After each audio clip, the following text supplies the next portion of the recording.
आज शनिवार का दिन है, जिस दिन अपन इस दरिद्रता से मिलने के लिए पीपल के पेड़ के नीचे आए हैं। हिंदू धर्म में ये दिन पीपल के वृक्ष के लिए पूजनीय होगा। जो भी शनिवार के दिन पीपल के वृक्ष की पूजन करेगा, दूध चढ़ाएगा या मिष्ठान का भोग लगाएगा, लक्ष्मी और नारायण उसके घर में प्रवेश कर जाएगा। लक्ष्मी और नारायण उसके घर में प्रवेश करेगा। पुराण की कथा कह रही है।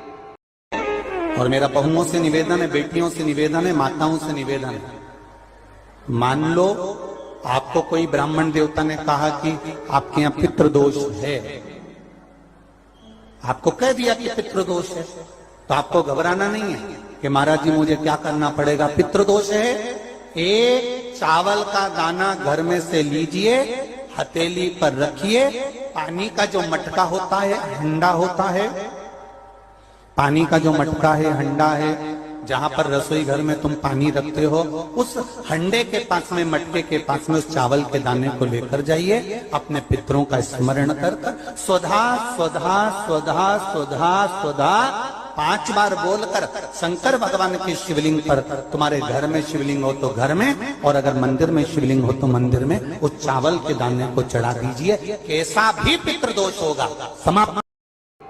कि दुनिया के सारे तीर्थ नहीं जा सकते, पृथ्वी की सारी नदियों में स्नान नहीं कर सकते, पवित्र नदियों में आप स्नान नहीं कर सकते, या किसी भी तीर्थ में जाकर एक रात्रि भी विश्राम नहीं कर सकते, या हमने जिंदगी में कोई दान करा ना करा, कोई पुण्य करा ना करा, कोई सत्कर्म करा ना करा, कोई शास्त्र पढ़ा ना पढ़ा, कोई शास्त्र सुना ना सुना, उसके बाद भी शिव महापुराण की कथा कहती है कि एक दिन में अगर मात्र एक बार भी आप शंकर के शिवालय में प्रवेश कर गए या मंदिर में प्रवेश कर गए, तो सारे तीर्थ, सारी नदियां, सारे सरोवर, सारी बावड़ी, सारे तालाब, सारे कुंड के स्नान का पुण्य, दान का पुण्य प्राप्त, केवल शिव तत्व को प्राप्त कर लेने। शिव महापुराण की कथा कह रही है कि घर में जो दिया होता है, वो दीपक भी कोई साधारण नहीं होता, उस दीपक की भी महत्वता है। जलाधारी के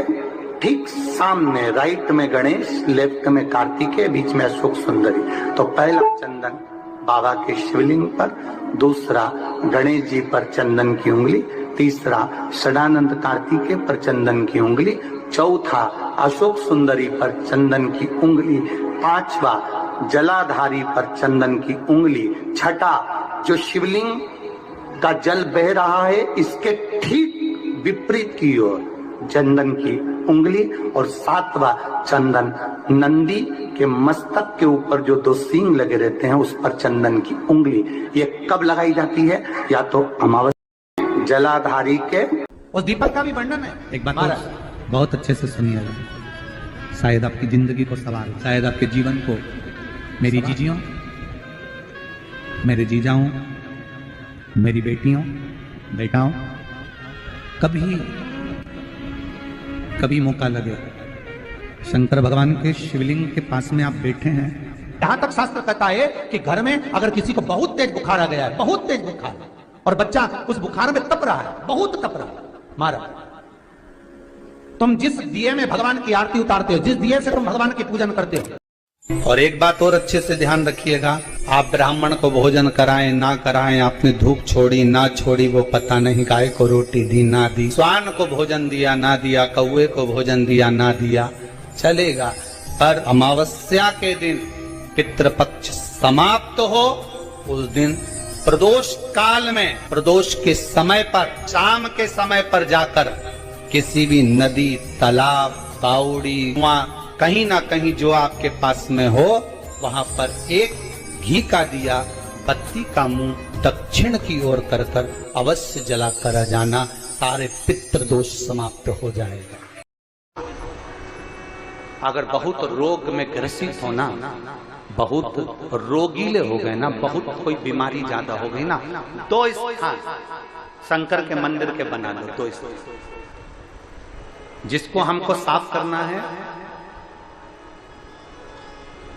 तो और वहां चंदन की एक गिंदी रखकर आना, 2 स्थान बना लीजिए। पहला ये जो जलाधारी है अशोक सुंदरी वाला जो स्थान है, पहला स्थान अशोक सुंदरी का स्थान, जहां पर बीच में एक मोटी सी लाइन रहती है, उसके आसपास में जो जगह रहती है उस जगह को जल से साफ करें और जल से साफ करने के बाद में उसी को अपने शरीर पर थोड़ा सा लगाइए, हाथ को धो लीजिए, थोड़ी सी चंदन की बिंदी दोनों ओर लगा दीजिए। पहला स्थान। दूसरा स्थान जहां से पानी बहकर जाता है उस पूरे स्थान पर से कहीं भी एक तुम्हारा मन कर जाए उस स्थान को थोड़ा सा हाथ से और जल से साफ कर दो और वहां हाथ को अपने हृदय से या शरीर में जहां रोग है, तकलीफ है, बहुत कष्ट है, बहुत दर्द है, उस स्थान पर लगाओ और चंदन की हाथ धोने के बाद चंदन की बिंदी उस स्थान पर, वो नाली वाली जगह पर कहीं पर भी रख दीजिए। ये 2 जगह आप साफ करना सीख जाओ। ये 2 स्थान आपने अगर साफ करे हैं तो निश्चित है कितनी भी बड़े से बड़ी बीमारी है उसका रिजल्ट अच्छा ही आएगा, वो बीमारी समाप्त होगी। वो बीमारी समाप्त होगी, निश्चित है। थोड़ा समय लगेगा, थोड़ा समय लग सकता है, पर आप अपने भरोसे से अगर करोगे तो निश्चित प्राप्त।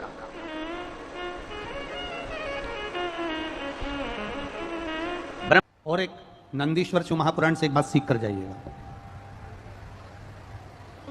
अगर आपको लग रहा है कि दुख समाप्ति नहीं हो रहा है, एक बीमारी से उठे दूसरी बीमारी में लग गए, फिर कोई दुख आ गया, फिर कोई दुख आ गया, फिर कोई तकलीफ आ गई, फिर कोई तकलीफ आ गई, बार बार आपको लग रहा है कि दुख पीछा ही नहीं छोड़ रहा, तो नंदीश्वर शिव महापुराण की कथा आपको कह रही है प्रदोष के दिन, प्रदोष काल में 2 जगह दिए लगाना प्रारंभ कर दो। पहला बेलपत्री के वृक्ष के नीचे, पहला दिया प्रदोष काल में, प्रदोष के दिन बेलपत्री के वृक्ष के नीचे, और दूसरा दिया अपने दरवाजे की चौखट के बाहर, मतलब अपन बाहर खड़े होंगे, अंदर की ओर दिया नहीं, बाहर की ओर। एक दिया बेलपत्र के नीचे, देवाधिदेव महादेव से प्रार्थना कर कर, हे शिव शंकर, हे गौरी शंकर, हे शिव, आज प्रदोष का दिन, प्रदोष काल में आप भ्रमण के लिए निकलोगे नंदीश्वर के साथ में, ऐसी कृपा करना, आपके लिए मैंने द्वार सजाया है भोलेनाथ, आपकी दृष्टि मेरी चौखट पर भी कर देना, मेरी जिंदगी सवर जाए। इसलिए 2 दीप स्मरण करो। हाँ, अच्छा इशारा करा है, उसे समझ गए हो। जिस दिए को आप लगाओगे प्रदोष के दिन, प्रदोष काल में, एक दिया बेलपत्री के वृक्ष के नीचे लगाया है और दूसरा दिया जब आप घर में प्रवेश करोगे तो राइट हैंड पर ही लगाएं। कौन से हैंड पर लगाएं? राइट हैंड पर। बहुत बहुत साधुवाद आपको दीदी, धन्यवाद, धन्यवाद दो, उन्होंने इशारा करके बताया कि दिया किस ओर लगाएं। कम से कम अपने को अंदाजा तो लग जावे ना दिया किस ओर लगना चाहिए। साधुवाद। बहुत तकलीफ है और नहीं हो रहा काम, बहुत दिनों से लगे हो, नहीं हो रहा, हरा मूंग ले जाओ। मूंग के दाने तो रहते हैं घर में, केवल 31 मूंग के दाने लेकर जाइए, 31 चावल के दाने लेकर जाइए और 31 ही बेलपत्र लेकर जाइए। जिस दिन सोमवार की अष्टमी हो, कौन से दिन? सोमवार की अष्टमी हो, उस दिन शंकर जी के मंदिर में जाओ, 3 चीज लेकर जाओ, मूंग के दाने, चावल, बेलपत्र। चावल जो 31 लेकर गए हो, अपनी कामना कर कर शंकर जी की देहली पर रख दो, चौखट पर, कहीं पर भी एकांत में उसको रख दिया जाए। मूंग के जो दाने लेकर गए हो 31, वो नंदी के पास में, जो नंदी का पांव ऊंचा रहता है उस पांव के पास रख दीजिए। और जो 31 बेलपत्र लेकर गए हो, वो 31 बेलपत्र अशोक सुंदरी वाली जो जगह है, आपको पहले बताया है कथा में, अशोक सुंदरी जी का स्थान, ये शिवलिंग, ये जलाधारी जहां से पानी बहता है, उसके बीच में एक मोटी सी लाइन होती है, जो शंकर भगवान की छोटी लड़की अशोक सुंदरी का स्थान है। शिव जी के 13 बच्चे हैं, 13 बच्चे में सबसे छोटी लड़की अशोक सुंदरी यहीं पर विराजमान होती है, जहां से पानी नीचे गिरता है। प्रत्येक शिवलिंग के सामने एक मोटी सी लाइन होगी, उस मोटी सी जो लाइन है अशोक सुंदरी, वहां पर जो 31 बेलपत्र लेकर गए हो, अपनी कामना कर कर पीला चंदन, लाल चंदन लगाकर उस पर समर्पित करते जाओ। उसकी डंडी जहां से पानी बहता है उस ओर होना चाहिए। आप निवेदन कर कर देखो, एक सोमवार की अष्टमी पर कर कर देखना, दूसरी सोमवार की अष्टमी आएगी, अपने आप आपका काम हो गया होगा। बाबा से निवेदन तो करो।